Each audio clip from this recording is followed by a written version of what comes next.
I hope you are all fine. आज की date आपको बताऊंगी कि सोल्डरिंग आयरन आपका प्रॉपर्ली वर्क क्यों नहीं करता, क्लीन कैसे करना है, कौन कौन से फैब्रिक पे आप सोल्डरिंग आयरन जो है वो वर्क करता है। वीडियो देखिए कंप्लीट, बहुत इन्फॉर्मेटिव है। अक्सर कहते हैं ना आप पे हमारा पैच ज़्यादा जल जाता है, तो उस चीज़ को भी आपको यहाँ पे मैं क्लियर कर दूँगी। सोल्डरिंग आयरन को मैं गर्म होने के लिए रख दिया है। यहाँ पे जो मैं यूज़ करी हूँ वो मैं यूज़ करी हूँ 60 वाट का, आराम से 400 से 500 तक ईजिली किसी भी इलेक्ट्रिशियन की शॉप से आपको मिल जाएगा। आपने एक्सटेंशन वायर वो यूज़ करनी है जो आपकी अच्छे से फिक्स रहे। अगर वो हिलती रहेगी, गर्म ज़्यादा कम ज़्यादा होता रहेगा तो प्रॉपर्ली वर्क नहीं करेगा।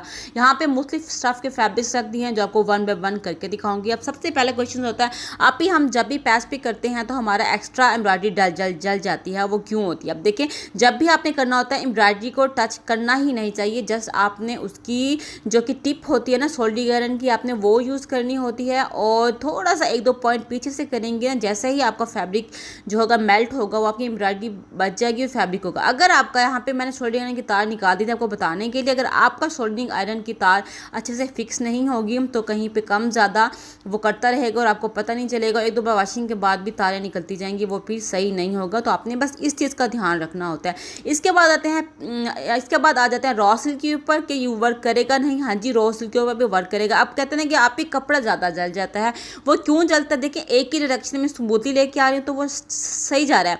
अब जहाँ पे मैं थोड़ा सा रुकी हूँ वहाँ पे उसने बर्न ज़्यादा की है, तो ये डिपेंड करता है आपके हाथ की मूवमेंट पे, आप कैसे कर रहे हैं। अदरवाइज इस पे भी बहुत अच्छा कर लेता है। अब आता है मसूरी फैब्रिक की तरफ। मसूरी फैब्रिक पे भी सेम वर्क करता है। देखिए, स्मूथली आप एक ही डायरेक्शन में चलाती जाएंगी, आपका एक्स्ट्रा कपड़ा नहीं जलेगा। ऊपर हाथ पे रख के भी करेंगी तब भी आपका फैब्रिक जो है वो समटाइम ज़्यादा बर्न हो जाता है। नीचे कुछ भी वुडन का आपने रखनी है सरफेस, उसके ऊपर रख के अगर आप इस तरह से बर्न करती हैं, कार्य करती हैं, कुछ एक्स्ट्रा नहीं जलेगा, नीट एंड क्लीन आपका हो जाएगा। अब आ जाते हैं ऑर्गेन्जा की तरफ। अक्सर कहते हैं कि आप ही हमने डिज़ाइनिंग करनी है, ये बहुत ज़्यादा डिज़ाइनिंग में यूज़ होता है, हमारे होल्स वगैरह ज़्यादा हो जाता है, हम क्या करें। देखिए, आपने अगर कावी की टिप को ज़्यादा देर तक एक ही जगह पे रखेंगे तो आपका होल बड़ा होता जाएगा, फ़ौरन से करके उठा लेंगे तो छोटा होगा। आपको मैं करके दिखा रही हूँ, देख रही है आपने।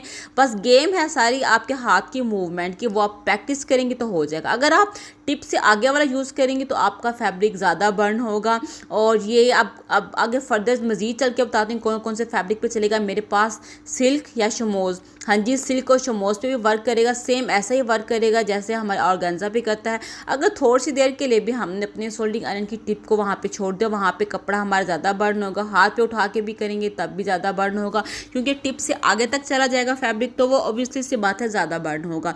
तो आपने नीचे रख के स्लाइडली इस तरह से करते जाना है, आपका इक्वल और सही डायरेक्शन में आपका कपड़ा बर्न हो जाएगा। सम टाइम बर्न होते होते इधर से फैब्रिक जमा हो जाता है, जिसकी वजह से भी हमारा फैब्रिक जो है वो ज़्यादा बर्न हो जाता है। अब बारी आ जाती है कि हम बाजी अगर सर्दियाँ आ रही हैं, वेलवेट के फैब्रिक पे एक अक्सर डिज़ाइनिंग करनी होती है, पैच वर्क करना हो। हाँ जी, हम वेलवेट पर अच्छी इस तरह के फैब्रिक हो गए, हम उन पे भी सोल्डरिंग आयरन को यूज़ कर सकते हैं। हर वो फैब्रिक जो स्ट्रेचेबल होता है और उसमें कॉटन का ज़्यादा इस्तेमाल नहीं होता, उस पर हम सोल्डरिंग आयरन यूज़ कर सकते हैं। इस पर भी आपको मैं दरमियान से भी कट करके दिखा रही हूँ, ये देखें बड़े अच्छे से इसने इसको भी बर्न कर दिया। अब ये इस तरह का मिक्स फैब्रिक है, इसमें बहुत कम मिनिमम जिसे कहते हैं ना बहुत कम कॉटन है, मिक्स कपड़ा ही हो गया, उस पर भी ये हो गया। अक्सर आपने डिज़ाइनिंग करनी हो ना, सबसे बेहतरीन चीज़ होती है चेक करने की कि होता है नहीं होता। लेके आई हैं आप सोल्डरिंग आयरन को पहले करके चेक कर लें। अगर उसके धागे नहीं निकल रहे या आराम से बर्न हो रहा है, इट्स मीन आप उस फैब्रिक पे सोल्डरिंग आयरन यूज़ कर सकते हैं, आपकी परेशानी ही हल हो जाएगी। यहाँ पे ये स्ट्रेचेबल फैब्रिक है, इस पर आपको करके दिखा रहे हो। सब प्लीट्स में इस तरह के फैब्रिक आते हैं, इसके ऊपर भी आप सोल्डरिंग आयरन वर्क कर सकते हैं। अब बारी आती है, अक्सर हमारे पैचेस हमें मिल रहे होते हैं ना बल्क के हिसाब से, तौल वाली दुकान पे नेट पे भी आप इजीली कर सकते हैं। अक्सर कहते हैं ना लाइट कलर का करें तो हमारा बर्न हो जाता है। देखिए, आपने सोल्डरिंग आयरन की जस्ट टिप यूज़ करनी है, जैसा कि मैं यूज़ कर रही हूँ। एम्ब्रॉयडरी जो की हुई है, जो डिज़ाइनिंग की है, उससे 2 पॉइंट छोड़ के जैसी सोल्डरिंग आयरन यूज़ करेंगी ना, और नेट बहुत जल्दी पिघल जाती है, तो ब्लैक भी नहीं होगी। नीटनेस भी आपको दिखा देती हूँ कितनी अच्छी आई है। ज़्यादा नहीं करूँगी क्योंकि अटैच करना है फिर मसला होगा। अब बारी आ जाती है पेपर कॉटन पे। देखें, हर वो फैब्रिक जिसमें सूती थ्रेड ज़्यादा होगा उस पर हमारा सोल्डिंग आयरन यूज़ नहीं होगा। अब इसमें रेशमी था वो तो चला जाएगा, लेकिन इसमें जहाँ पे वाइट वाइट आपको लाइंस नज़र आ रही हैं उसमें क्या है, काटन ज़्यादा है। तो उस पर यदि वो इस तरह की तारें निकलने लग गई हैं तो पेपर काटन पे मैं आपको प्रेफर नहीं करूँगी। वो हो जाएगा लेकिन 1-2 बार वॉशिंग करने के बाद आपकी जो कि धागे हैं ना वो निकल आएंगे, तो वो फिनिशिंग अच्छी नहीं है। देखिए हो रहा है लेकिन अंदर से तारें नज़र आ रही हैं तो कोई फ़ायदा नहीं है। ये भी थोड़ा सा स्ट्रेची है लेकिन मिक्स फैब्रिक के अक्सर तौर वाली शॉप्स पे आपको ये कपड़ा बहुत नज़र आता है। इसमें क्या है, सूती फैब्रिक धागा बहुत ज़्यादा है। हर वो फैब्रिक जिस पे सूती स्टफ़ ज़्यादा हो उस पर आपका सोल्डिंग आयरन वर्क नहीं करेगा, चाहे आप जितनी कोशिश कर लें। लॉन, काटन, खड्डी, करंडी और ये जो फैब्रिक हो गया ना हमारे, इस पे हमारा लीलन हो गया, इन पे हमारा सोल्डरिंग आयरन वर्क नहीं करता। तो मैंने कहा आपको डिटेल में बता दूं, बहुत ज़्यादा सब्सक्राइबर का डाउट होता है।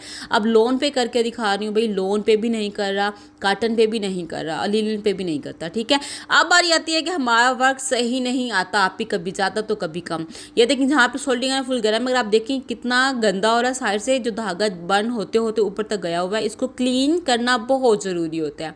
अब इस तरह की कोई चिमटी या फिर आप इसे कह लें ट्वीज़र्स, आपने इस तरह से लेके रब करना है और आपने बंद नहीं करना। देखिए धुएं निकल रहे हैं तो कोई परेशानी वाली बात नहीं है। धुएं निकलने का मकसद ये होता है कि वो फुल गर्म है, वर्किंग के लिए तैयार है।